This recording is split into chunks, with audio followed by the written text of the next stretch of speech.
Assalamualaikum warahmatullahi wabarakatuh. Sebelumnya perkenalkan, nama saya Nurjana Khairiyah, NIM 37 dari kelas B3 KPI. Di sini saya akan menyampaikan resum tentang komunikasi, gaya kepemimpinan, dan motivasi dalam organisasi pada mata kuliah Komunikasi Organisasi dengan dosen pengampu Bapak Wegik Widiatmoko SSN MPD. Selanjutnya, komunikasi organisasi. Komunikasi organisasi dipahami sebagai proses penciptaan dan pertukaran pesan-pesan dalam sebuah jaringan hubungan independen untuk menangani ketidakpastian lingkungan. Goldaber 1993. Dalam bukunya Goldaber 1993 memaparkan bahwa komunikasi dapat terjalin melalui jaringan hubungan yang dibedakan menjadi dua bagian, yaitu formal network dan informal network. Formal network atau jaringan komunikasi formal terjadi ketika penyampaian pesan di dalam jaringan komunikasi harus melalui saluran resmi, hierarki, organisasi, atau fungsi jabatan. Komunikasi formal ini terdiri dari satu, komunikasi ke bawah, 2, komunikasi ke atas, 3, komunikasi horizontal, dan keempat, komunikasi lintas saluran.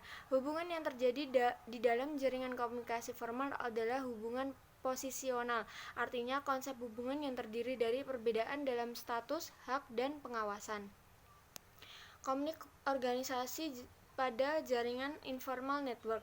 Alur pesan terjadi tanpa menghiraukan posisinya dalam organisasi. Aliran informasi bersifat lebih pribadi dan pesan mengalir dengan arah yang tidak dapat diduga. Informasi network ini muncul dari interaksi di antara orang-orang dan mengalir dengan arah yang tidak dapat diduga, dan jaringannya disebut sebagai grapevine atau sebagai metode penyampaian laporan rahasia dari orang ke orang yang tidak dapat diperoleh melalui saluran biasa.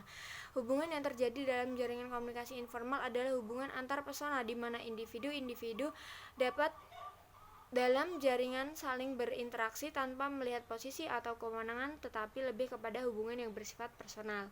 Ciri-ciri komunikasi organisasi. Yang pertama, terstruktur, di mana struktur terkait dengan otoritas, yaitu kewenangan yang melekat pada jabatan, bersifat stabil dan terencana. 2, komunikasi organisasi. Biasanya terdapat aturan-aturan atau standar rules yang disepakati bersama oleh individu yang menjadi anggota suatu organisasi. Komunikasi organisasi juga cenderung terprediksi karena sifat struktur yang teratur dan stabil, sehingga bisa memprediksi ketidakpastian dan memprediksi kemungkinan yang akan terjadi. Dan yang terakhir, dalam komunikasi organisasi, komunikasi bisa terjadi secara berjenjang pada level yang berbeda. Dalam prosesnya, penyampaian pesan-pesan biasanya melalui saluran komunikasi yang terjadi dari satu level ke level yang lain. 3 tokoh yang paling berpengaruh dalam teori klasik yang terkait dengan komunikasi organisasi, yaitu yang pertama, Max Weber. Teori Weber pada komunikasi organisasi menunjukkan suatu fenomena yang disebut komunikasi jabatan atau positional communication, yaitu hubungan dibentuk antar jabatan, bukan individu. Bentuk komunikasi ini termasuk komunikasi formal yang bersifat dua arah dengan pola ke atas atau ke bawah. Kinerja berdisiplin yang diatur dengan regulasi dan kebijakan dikoordinasikan oleh kewenangan hierarkis atau berdasarkan pangkat dan jabatan, dianggap sebagai usaha yang rasional dan merupakan bentuk efisiensi administratif untuk mencapai tujuan administrasi. Yang kedua yaitu Frederick W. Taylor. Teori ini disebut Principles of Scientific Management, yaitu mengangkat masalah efisiensi kerja dengan memberikan rekomendasi mengenai struktur dan proses organisasi. Komunikasi organisasi yang terbangun pada teori ini terbentuk berdasarkan komunikasi jabatan dan bukan pada hubungan personal. Pendekatan Taylor lebih bersifat ilmiah dan teknis karena bentuk pekerjaan organisasi yang spesifik menurut Taylor harus dirancang mulai dari tugasnya sehingga mampu meningkatkan efisiensi dan produktivitas dalam rangka mencapai tujuan organisasi. Yang terakhir yaitu Henry Fayol. Bentuk komunikasi teori yang dikembangkan Henry Fayol adalah fleksibilitas Fayol terhadap struktur organisasi. Teori Weber dan Taylor mengharuskan individu-individu dalam organisasi untuk berkomunikasi berdasarkan kewenangan hierarki. Namun seiring berjalannya waktu, Fayol memberikan solusi dengan komunikasi lintas saluran di mana individu dalam organisasi dapat melintasi jalur fungsional dan berkomunikasi dengan orang-orang yang diawasi dan yang mengawasi, tetapi bukan atasan atau bawahan mereka. Menurut Fayol, komunikasi lintas saluran merupakan hal yang terpenting pada situasi tertentu dan bermanfaat dari segi efisiensi waktu. Selanjutnya, gaya kepemimpinan berikut ini beberapa model teoritis untuk mengenali beragam gaya kepemimpinan. Yang pertama, White dan Lipit 1960. White dan Lipit mengidentifikasi tiga gaya kepemimpinan. Yang pertama, authoritarian leaders. Pemimpin melakukan kontrol terhadap keputusan dan tugas serta memastikan bahwa rencana yang dibuat bisa dieksekusi dengan benar.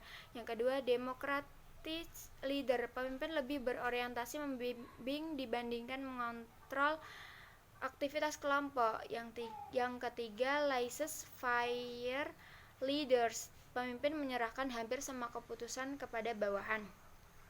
Yang kedua, teori kisi kepemimpinan atau Black dan Mouton. Yang pertama, gaya pengalah ditandai kurangnya perhatian terhadap produksi. Bila terjadi konflik, pemimpin jenis ini tetap netral dan berdiri di luar masalah. Yang kedua, gaya pemimpin pertengahan menaruh perhatian yang seimbang pada produksi dan manusia. Pemimpin berusaha untuk jujur tapi tegas dan mencari pemecahan yang tidak memihak. Pemimpin berusaha mempertahankan keadaan tetap baik. Gaya tim atau team style menaruh perhatian tinggi terhadap tugas dan manusia. Pemimpin tim mampu menunjukkan kebutuhan akan saling mempercayai dan menghargai di antara sesama tim, juga menghargai pekerjaan. Yang selanjutnya, gaya santai ditandai pemimpin menghindari terjadinya konflik, tetapi bila tidak bisa dihindari, ia mencoba melunakkan perasaan orang dan menjaga agar tetap bekerja sama. Yang selanjutnya, gaya kerja. Fokus utamanya adalah melaksanakan pekerjaan secara efisien. Selanjutnya, teori 3D. Teori 3D dibagi menjadi yang lebih efektif dan kurang efektif. Yang lebih efektif meliputi eksekutif, muncul sebagai motivator yang baik. Otokrat lunak mengetahui apa yang diinginkannya dan tahu cara memperolehnya tanpa menimbulkan ketidaksenangan. Lalu pengembangan, mempercayai orang lain secara terselubung dan menaruh perhatian utama pada pengembangan hubungan yang selaras. Yang terakhir yaitu birokrat, menaruh perhatian pada aturan. Yang kurang efektif meliputi pencari kompromi, muncul sebagai pembuat keputusan yang buruk dan membiarkan tekanan amat mempengaruhinya.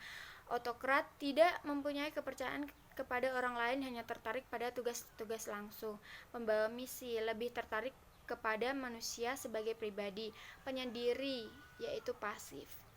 Teori yang keempat yaitu teori kepemimpinan situasional dibagi menjadi 4 gaya, yaitu gaya yang pertama memberitahu atau telling, gaya yang kedua mempromosikan selling, gaya yang ketiga berpartisipasi atau participation, yang keempat mewakilkan.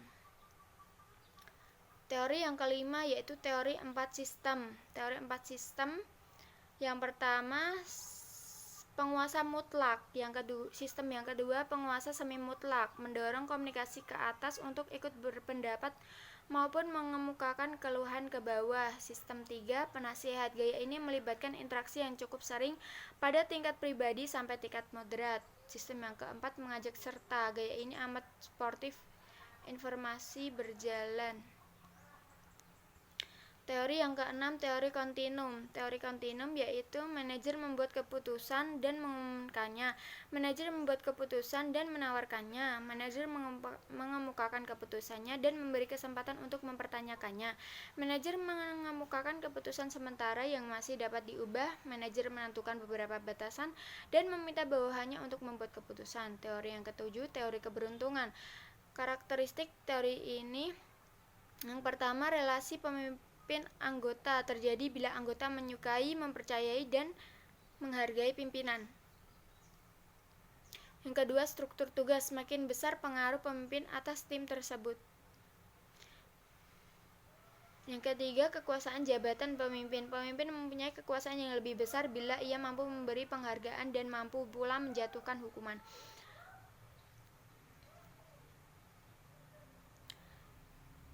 Selanjutnya, motivasi.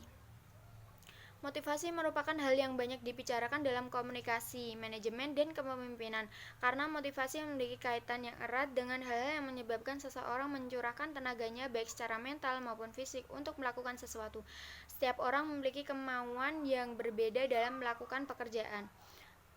Motivasi, teori-teori motivasi. Teori yang pertama, teori hierarki Maslow. Kebutuhan berkembang dalam suatu urusan hierarkis, berturut-turut terdiri dari kebutuhan fisiologis, keselamatan dan keamanan, rasa memiliki penghargaan, dan aktualisasi diri. Teori existence, relatedness, and growth. Kebutuhan eksistensi meliputi kebutuhan fisiologis, kebutuhan akan keterkaitan menyangkut hubungan dengan orang-orang yang penting bagi kita, dan kebutuhan akan pertumbuhan meliputi keinginan kita untuk produktif dan kreatif. Teori selanjutnya yaitu teori dua faktor Herzberg. Yang pertama, faktor higienis, faktor ekstrinsik. Tidak akan mendorong minat para pegawai untuk berperforma baik. Yang kedua, faktor motivation atau faktor intrinsik merupakan faktor yang mendorong semangat guna mencapai kinerja yang lebih tinggi. Teori yang keempat, teori harapan Fromm. Orang akan termotivasi karena tiga prinsip, yakni suatu perilaku tertentu akan menghasilkan harapan tertentu atau harapan hasil. Hasil tersebut mempunyai nilai positif atau valensi, dan hasil tersebut dapat dicapai dengan usaha atau harapan usaha. Teori yang terakhir yaitu teori persepsi PACE. Motivasi diartikan tentang bagaimana karyawan menafsirkan lingkungan kerja mereka. 4 asumsi dalam teori ini adalah seberapa jauh harapan terpenuhi, peluang apa yang tersedia, seberapa banyak pemenuhan yang terjadi, dan bagaimana persepsi pegawai mengenai kinerja mereka dalam organisasi. Sekian yang dapat saya sampaikan, kurang lebihnya mohon maaf. Wassalamualaikum warahmatullahi wabarakatuh.